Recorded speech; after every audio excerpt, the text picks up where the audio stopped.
Ovum और sperm को मिला दिया जाता है। जी, ओवम में स्पर्म को मिला दिया गया और वो अपने आप फर्टिलाइज होता है एक मीडिया में, और इंक्यूबेटर में उसको डाल दिया जाता है। इंक्यूबेटर में वो 4-5 दिन तक रहता है, तो फिर वो एम्ब्रियो बन जाता है। उस एम्ब्रियो को हम लोग माँ के बच्चेदानी में एक पतले से पाइप, जिसको एम्ब्रियो ईटी कैथेटर कहते हैं, उसके जरिए हम लोग डाल देते हैं और फिर वो माँ बन जाती है। Suitable for any women.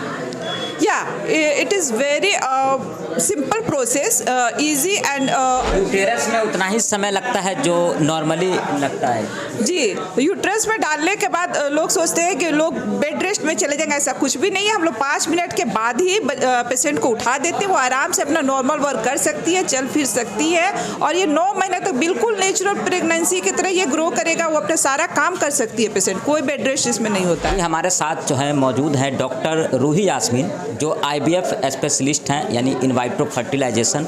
IVF को लेकर अगर हम इनसे बात करेंगे तो बहुत सारी जानकारी जो है इनसे हम आज लेने वाले हैं और जानने की कोशिश करते हैं कि ये जो इन वाइट्रो फर्टिलाइजेशन है ये दरअसल होता क्या है। मैम, आपका बहुत बहुत स्वागत है। नमस्ते दर्शकों, सलाम, गुड इवनिंग। सिर्फ इन विट्रो फर्टिलाइजेशन ही हम लोग नहीं करते हैं। जो भी कपल आते हैं जिनको बच्चे नहीं रह रहे हैं, जो निसंतान हैं, वो बहुत सारे दुख लेकर आते हैं। यहाँ तक कि 20 साल शादी के बाद आ रहे हैं, 25 साल शादी के बाद आ रहे हैं, बोलते हैं कि हम कहाँ कहाँ नहीं घूमे, दरभंगा से के अलावा हम लोग पूरा दिल्ली, बॉम्बे, सब जगह से इलाज करा के आए, लेकिन बच्चा नहीं रुक रहा है। तो सबसे पहले हम लोग उसका कारण ढूंढते हैं कि कारण क्या है, इनका क्यों बच्चा नहीं रुक रहा। तो हमारे यहाँ एक जो अभी हिस्ट्रोस्कोपी है, ये बहुत बड़ा बोन है, जो निसंतान है माएँ, जिनको पता अभी तक चल ही नहीं पाया, अनएक्सप्लेन्ड है कि बच्चा क्यों नहीं रुक रहा। तो उसको हम लोग पता करने की कोशिश करते हैं। हिस्ट्रोस्कोपी एक दूरबीन जांच होता है बच्चेदानी का, जो ये जांचता है कि कभी कभी छोटे छोटे दिक्कतों की वजह से भी बच्चा नहीं रुक रहा है। बच्चेदानी में कोई बहुत बड़ा सेप्टम रहना, छोटा सा पॉलिप रहना, इतनी छोटी छोटी दिक्कतों की वजह से उनको बच्चा नहीं रुक रहा। तो हम लोग ये 10 मिनट के प्रोसेस जो होते हैं, इसमें हम लोग सारे चीज़ को ठीक भी कर देते हैं। सेम टाइम ऑपरेटिव भी हो जाता है और डायग्नोस्टिक भी हो जाता है। करते हैं आप एग्जामिन कैसे करते हैं, मेल फीमेल दोनों को या फिर? जी हाँ, ये बहुत बड़ी मिथ है समाज में कि बांझ औरत ही होती है, हस्बैंड में बहुत कम दिक्कत है। ऐसा कुछ नहीं है। अभी तो 50% मेल में भी दिक्कत पता चलने लगा है कि वो भी बहुत बड़े रिस्पॉन्सिबल है इनफर्टिलिटी के लिए। इसलिए एट द सेम टाइम अगर 1 साल तक शादी के बाद वो लोग कंसीव नहीं कर पाते हैं, बच्चा उनको नहीं रुक पाता है, तो हम लोग दोनों को जांच करते हैं, स्त्री को भी और पुरुष को भी, और जहाँ दिक्कत होता है उस हिसाब से हम लोग आगे बढ़ते हैं। या तो इसमें नेचुरल प्रोसेस से हम लोग अंडा बना के उनको साथ रहने बोलते हैं, उससे नहीं होता है तो हम लोग इंट्रा यूट्राइन इंसेमिनेशन करते हैं, IUI। अगर उससे भी नहीं रुका तो हम लोग IVF करते हैं, और IVF में मैक्सिमम को 99% को रुक ही जाता है। फीमेल में ओवम होता है और मेल में स्पर्म होता है, क्या इन दोनों का फर्टिलाइजेशन आप करते हैं, कैसे क्या करते हैं? हाँ जी, तो ये सबसे बड़ी बात है कि लोग सोचते हैं IVF कैसे होता है, बहुत डिफिकल्ट है। ऐसा कुछ भी नहीं है, IVF बहुत डिफिकल्ट नहीं होता है। इसमें फीमेल में कुछ हार्मोनल इंजेक्शन दिए जाते हैं, क्योंकि उसमें हम लोग को ज़्यादा एक का रिक्वायरमेंट होता है, और हम लोग इंजेक्शन देकर उनका अंडा बनाते हैं। अंडा जब तैयार हो जाता है तो बस अल्ट्रासाउंड गाइडेड उसको हम लोग बाहर निकाल लेते हैं वेजाइना के थ्रू ही। इससे कोई ऑपरेशन नहीं होता है, बस पेशेंट को 5 मिनट के लिए बेहोश किया जाता है और अंडा पूरा बाहर निकाल दिया जाता है। सेम टाइम में हस्बैंड का सीमेन ले लिया जाता है, हस्बैंड से बोलकर, और दोनों को एक इंक्यूबेटर आता है, वहाँ पे फर्टिलाइजेशन के लिए उस इंक्यूबेटर के अंदर दोनों को साथ में रख के डाल दिया जाता है। 4-5 दिन में वो बच्चा तैयार। ओवम और स्पर्म को मिला दिया जाता है। जी, ओवम में स्पर्म को मिला दिया गया और वो अपने आप फर्टिलाइज होता है एक मीडिया में, और इंक्यूबेटर में उसको डाल दिया जाता है। इंक्यूबेटर में वो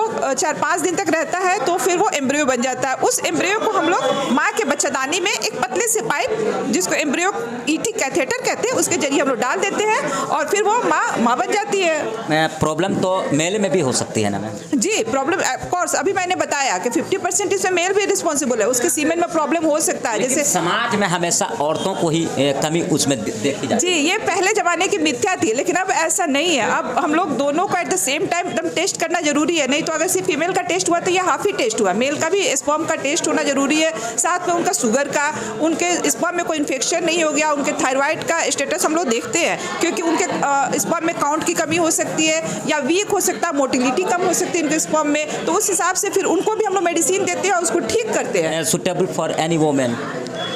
it is very simple process, easy and also low cost IVF। हम लोग जो IVF कर रहे हैं लो कॉस्ट IVF यहाँ कर रहे हैं, जिससे कि हर कोई इसमें अवेलेबल हो सके, वो अफोर्डेबल हो सके। और जो ऐसी भी पेशेंट इसमें आती है जिनके शरीर पे फटा ब्लाउज है या फिर फटा साड़ी पहन के, लेकिन उनको बच्चा चाहिए, वो डिप्रेशन में जा रही है बिना बच्चा के, तो वैसे लोगों के लिए हम लोग हर साइकिल में 2-3 को फ्री में भी रखते हैं IVF के लिए। या फिर हमारे यहाँ फ्री लोन का सुविधा दिया गया है कि जो ब्याज लेकर अपना ज़मीन ये गिरवी रख के ब्याज दे के अपना काम करा रहे उनको नहीं देना पड़े ये सब ब्याज, तो फ्री लोन का भी सुविधा दिया गया है। और फिर उनका IVF होता है। क्या कॉस्ट लगता होगा मैम, वो बताना। करीब 1.25 लाख रुपया लग जाता है IVF में। अच्छा, तो ये कितने दिन का प्रोसेस होता है जब आप एग्जामिन करते हैं, फिर ओवम स्पर्म को फर्टिलाइज करते हैं, फिर आपने कहा एम्ब्रायो में डालते हैं? जी, ओवम पिकअप के बाद ये जो है पिकअप हुआ, फिर 3-4 दिन में वो एम्ब्रियो तैयार हो जाता है, फिर उसके बच्चेदानी में डाल दिया जाता है। तो ये मात्र 1 मंथ का प्रोसेस है, बहुत लॉन्ग प्रोसेस नहीं है ये। तो यूटेरस में उतना ही समय लगता है जो नॉर्मली लगता है? जी, यूट्रस में डालने के बाद लोग सोचते हैं कि लोग बेड रेस्ट में चले जाएंगे, ऐसा कुछ भी नहीं है। हम लोग 5 मिनट के बाद ही पेशेंट को उठा देते हैं, वो आराम से अपना नॉर्मल वर्क कर सकती है, चल फिर सकती है। और ये 9 महीने तक बिल्कुल नेचुरल प्रेगनेंसी की तरह ये ग्रो करेगा, वो अपना सारा काम कर सकती है पेशेंट, कोई बेड रेस्ट इसमें नहीं होता है। अच्छा, तो आप मधुबनी और दरभंगा खास तौर पर आप कहाँ सेवा देती हैं वो बता दें। सेवा तो मैं अभी हम लोग मुजफ्फरपुर में भी अपना सेंटर डाल रहे हैं, वहाँ भी जाकर सेवा दे रहे हैं। और हमारे यहाँ जो दरभंगा में मेन जो सेंटर है दारूभट्टी चौक के पास लहरिया सराय में, वहाँ हम लोग का मेन सेंटर है, जहाँ पे बहुत पेशेंट बाहर से मधुबनी, बेगूसराय, सीतामढ़ी, यहाँ तक कि बॉम्बे से, उत्तर प्रदेश से आकर हमारे यहाँ करा रही हैं। दिल्ली से भी कुछ पेशेंट आई है, तो ये बहुत अच्छा लगता है कि इस फील्ड में आपने बहुत नाम कमाया है, जगह जगह आपका पोस्टर बैनर है। जी, तो इसलिए कि आप अगर अच्छा काम करते हो तो लोग अपने आप प्यार देना शुरू कर देते हैं। तो बस आपके काम में, आपके इंटेंशन में, आपके जुनून बस ईमानदार होना चाहिए, ऑनेस्ट होना चाहिए, और आप अच्छे से काम कीजिए, हार्ड वर्क कीजिए, आप रिजल्ट दीजिए, तो फिर पेशेंट अपने आप दूर दूर से आपके पास आने लगे। बस यही लोगों का प्यार है, और इसलिए हम लोग क्या कहेंगे वो महिलाओं को जो खास तौर पर ऐसी समस्या से जुड़ रही है? और प्लीज़ जो भी महिलाएं जिनको बच्चा नहीं हो पा रहा है, जो निसंतान है, प्लीज़ थोड़ा भी आप उदास नहीं हो, यहाँ से खुश रहना बहुत ज़रूरी है। आप खुश रहे, क्योंकि आपके अंदर अगर बच्चादानी है तो आप 99% माँ बनिएगा, इसमें कोई शक नहीं है। हर प्रॉब्लम का सॉल्यूशन है, इसलिए प्लीज़ आप निराश मत हो, और आप आइए, एक बार दिखाइए, ज़रूर ज़रूर ज़रूर आप सक्सेस होइएगा।